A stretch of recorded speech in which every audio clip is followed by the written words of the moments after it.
Have you ever wondered what you'd find in a supposed transcript of a conversation with an extraterrestrial?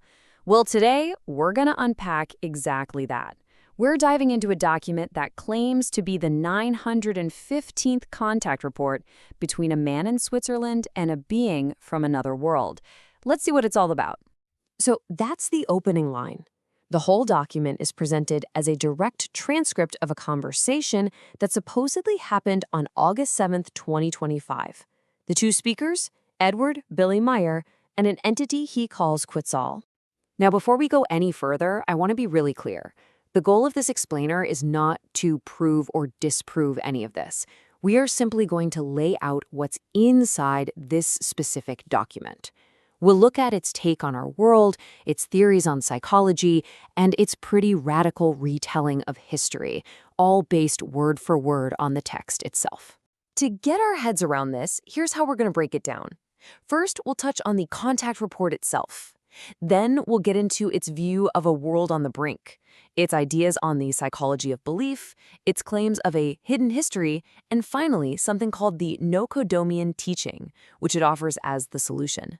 All right, first up, what even is this document? At its heart, it's just presented as a script, a back-and-forth conversation. But the topics it covers, they are all over the map. And it doesn't take long to get into some really heavy stuff.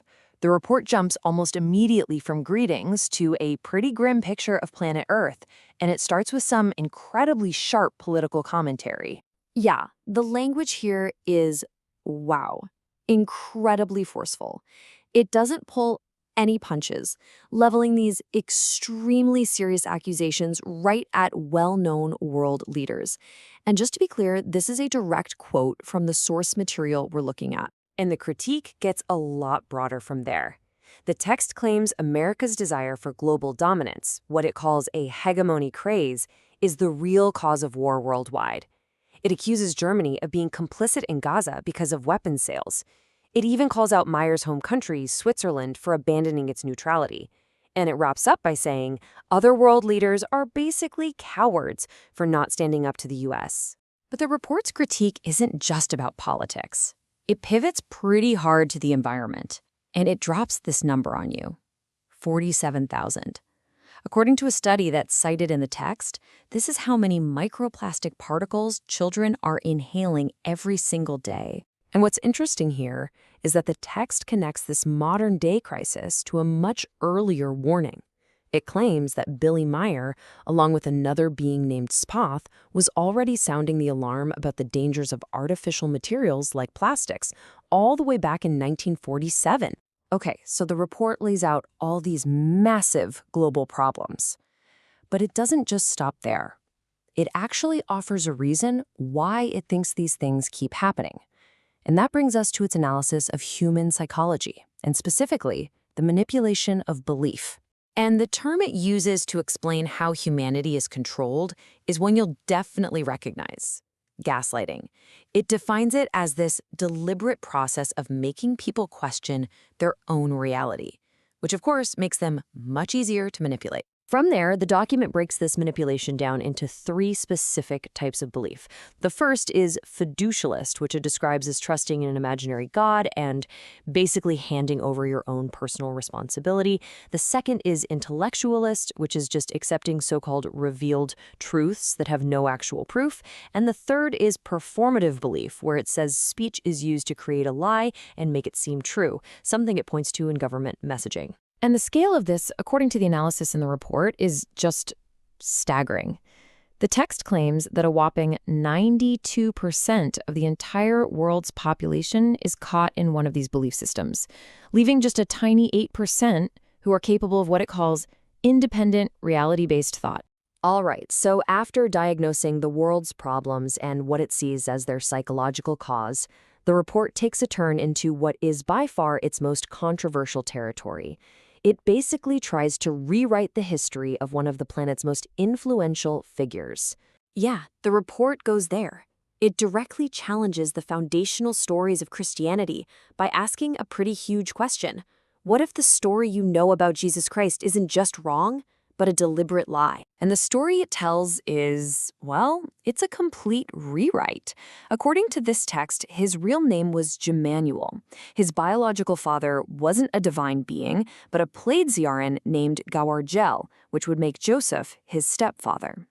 The report also claims he wasn't crucified on a cross, but was tied to an olive tree, and that he didn't die. Instead, he was apparently rescued by his followers, recovered, and eventually traveled to Srinagar in what we now call Kashmir. And to back up this idea of a massive, centuries-long cover-up, the report offers this bombshell quote. It attributes it to Pope Julius III way back in the 1500s. The text alleges that the Pope himself basically admitted that this truth had to be kept hidden, or else the entire Christian belief system would collapse. So, why? Why all these shocking claims about politics, the environment, and history? Well, according to the report, it's all leading up to this. The final section introduces what it presents as the real answer to all of humanity's problems, an ancient teaching that it says predates every religion on Earth. First, the text wants to clear up a major misunderstanding. It says that the prophetic line of this teacher, Nocademian, isn't what people think. It's not a genetic bloodline or a line of reincarnations. Instead, it's a teaching lineage, a chain of different individuals who are tasked with carrying and passing on a specific set of knowledge. And then it lays out this teaching lineage with a whole line of successors. It includes ancient figures like Henoch and Eliah, and more recent ones like Jemanuel, the figure we know as Jesus, and even Muhammad. And, according to the text, that line of teachers leads right up to the present day, with Billy Meier himself. And at the absolute heart of this entire teaching is this one concept: the creation. The report is very specific here. This is not an imaginary, personal God. It defines the creation as the universe itself, the total, all-encompassing reality of nature, everything visible and invisible. And this brings us to the so what. According to the text, this is the entire mission of the organization known as FIGU. It states it was founded for one single reason: to spread this teaching of truth, teaching of creation energy, teaching of life to a world that's been led astray. And that brings us to the end of our explainer. This contact report weaves a narrative that tries to systematically take apart our conventional views on, well, just about everything: politics, science, psychology, religion. It really leaves you with a pretty challenging question. When a single source challenges pretty much every pillar of human understanding, what are you supposed to do with it? Welcome to the Explainer. Today, we're diving into some source material that's, well, it's a little different. We're not looking at a scientific paper or a news article. We're looking at a transcript of an alleged conversation with an extraterrestrial. So just imagine that for a second. What if a conversation like that was actually transcribed? What would it even say? Would it have secrets of the universe, warnings, maybe a really harsh critique of humanity? Well, as it turns out, the answer seems to be all of the above. Let's take a look. Okay, so the document we're digging into is called Contact Report 915. It claims to be a dialogue from the near future, August 7th, 2025 to be exact, between a Swiss man, Billy Meier, and a being named Quetzal from the Plejaren Federation. Now, just to be super clear, our goal here is not to validate or debunk any of this. We're simply here to explain the contents of this report just as it's presented in the source. So when you look at the report, it really reads like a script between two old friends, Billy and Quetzal. And they talk about, well, everything, from personal stuff to the entire state of the world. It is a really dense and wide-ranging conversation, so we're going to break down some of the key themes for you. The conversation turns very quickly to a pretty sharp critique of global affairs. And believe me, the source document does not hold back at all. It offers some incredibly harsh assessments of world leaders and nations. Let's look at some of the direct quotes. So, the critique kicks off with the United States. And yeah, they don't mince words. The report calls the American leader a dictator who's driven by a madness of hegemony. It's an incredibly blunt and direct accusation, and it really sets the tone for everything that follows. In the very same vein, the critique of Israel's leadership is just as intense. The text uses phrases like mass murderer and Hitler-like figure, claiming the focus is on a genocidal agenda, not the hostages. Again, we're just presenting these as the direct claims from the source material itself. And European powers aren't spared either. The report describes Germany's government as being run by Nazi-minded people who, it claims, are pushing for war instead of peace. You start to see a recurring theme here, this idea that world governments are fundamentally corrupt and just warlike. Even Meier's own home country, Switzerland, comes under fire. The report, citing an article it includes, claims Swiss politicians have become weaklings who just cave in to pressure from the US and EU. It's basically saying they've abandoned their historical neutrality and strength. But the critique isn't only political. Right in the middle of all of this, the report suddenly pivots to an environmental warning, and it's all summarized by this one single stark number, 47,000. So that number, 47,000, is the alleged number of microplastic particles that children inhale every single day. And what's really weird here is that the report, which is dated 2025, is citing a study from that same year. It warns that these tiny particles can get into the bloodstream and cause systemic damage. So it shifts from huge geopolitical issues to this very personal biological threat. So after laying out all these massive global crises, the report asks a pretty fundamental question. Why? Why is all this happening? And the answer, according to this document, has everything to do with the psychology of human belief. The report really centers on this term, gaslighting. Now, it defines it as a manipulation that disorients you, makes you lose your grip on reality. The document argues that this isn't just something that happens between people, but that it's the very foundation of our societal belief systems, especially religions, which it claims are just forms of mass indoctrination. And the scale of this problem, as the report sees it, is just enormous.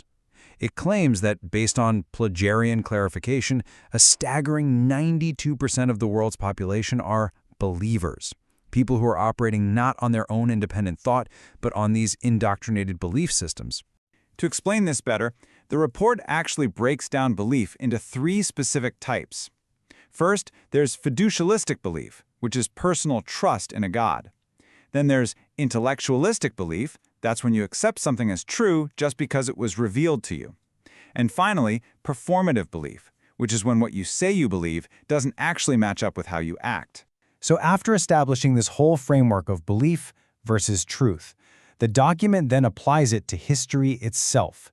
And it offers this really radical reinterpretation of one of the world's most foundational stories. At the very heart of this reinterpretation is the figure of Jesus Christ, who the report claims was actually named Jemmanuel.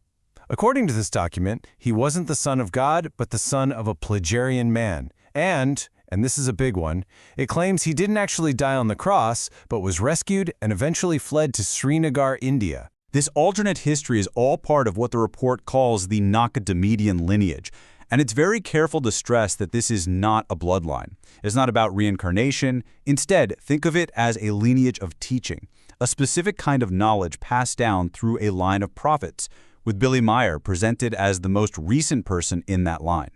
So all of this leads to the why. What's the stated purpose behind all these reports? Well, it's tied to an organization called FIGU, and the document lays out the mission and the ethical framework that supposedly guides all of this work. This quote, which is included in the report, really captures the core philosophy. The idea is that an uncomfortable truth, no matter how bitter, is infinitely better than a comforting lie. And this is presented as the central value of all the teachings. And to really ground this philosophy, the document provides this extensive code of conduct for the FIGU organization. It explicitly says it is neutral and that it rejects a very long list of negative ideologies and behaviors, things like racism, Nazism, xenophobia, terrorism, misogyny, and proselytizing. It's positioning itself as a mission purely for truth, totally separate from all of these destructive human tendencies. So what we've just walked through is a document that presents this sweeping critique of the entire world, an alternative version of history, and a call to reject belief in favor of what it calls truth. And that leaves us with a final question. one that really sits at the very heart of this entire report. When you encounter information that fundamentally challenges your core beliefs, how do you decide what to accept?